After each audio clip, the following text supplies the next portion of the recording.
Ion had always been fascinated by old places. So when his uncle offered him a chance to stay at his century-old house for a few weeks, he accepted without hesitation. The house stood alone at the end of a narrow road, its wooden beams creaking, its windows fogged with age. But what intrigued Ion most was the door on the top floor, a door his uncle had strictly warned him never to open. That room stays locked, Uncle Camel had said, his voice unusually firm. Promise me you won't go near it. Ion promised, but curiosity never lets promises stay strong for long. The house was peaceful during the day. Sunlight warmed the walls, and the smell of old books filled the air. But at night, the atmosphere changed. The walls groaned, cold winds swept through the halls, and something strange happened near the forbidden door. It knocked, soft at first, tap, tap, tap, as if someone gently rapped their knuckles from inside. Ion froze the first time he heard it. He stood in the hallway, staring at the dark wooden door. The house was supposed to be empty. There was no one inside that room, right? Trying to convince himself it was just the old wood settling, he returned to bed. But the knocking came again the next night, louder, longer, more desperate. On the third night, he could no longer resist. Holding a flashlight tightly, Ion crept upstairs. The corridor was colder than the rest of the house, and his breath came out in white clouds. The knocking stopped the moment he reached the door, as though whatever was inside knew he was there. He touched the doorknob. It was icy, so cold it burned him. Ion snatched his hand back, his heart pounding.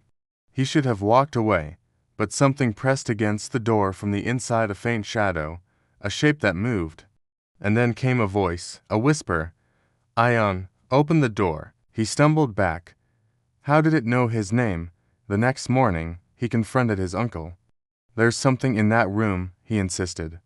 Uncle Camel's face went pale. He sat down slowly, his hands trembling. I hoped you wouldn't hear it, he said. That room belonged to your aunt. Before she died, horribly. Ion swallowed hard. What happened? His uncle didn't meet his eyes. She kept hearing voices from the walls. She said something was calling to her. One night she entered that room and we found her the next morning, but she wasn't the same. She kept whispering things no human should know. Then she disappeared, without a trace.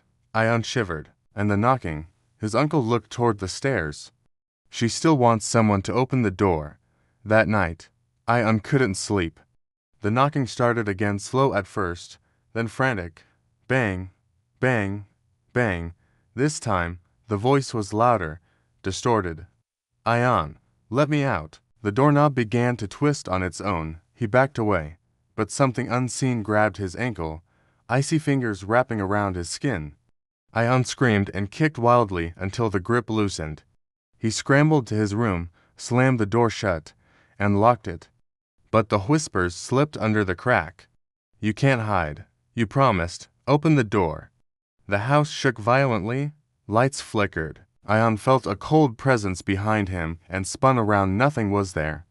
Yet the shadows on the wall stretched unnaturally long, twisting into shapes that didn't belong to any living thing. Then everything stopped, complete silence. Ion thought it was over until he realized he wasn't alone. Standing in the corner of his room was a woman with tangled hair, hollow eyes, and a smile carved wide across her pale face. His aunt, you heard me, she whispered. Now you belong to the room too. The door behind her slammed shut, trapping them both in darkness. And the next morning, only silence filled the house. Uncle Camel searched everywhere, but Ion was never found. Only the locked room remained. And every night, it knocks again, tap, tap, tap, waiting for someone new to open it. Thanks for watching. If you enjoyed this story, don't forget to like and subscribe for more chilling tales. See you next time.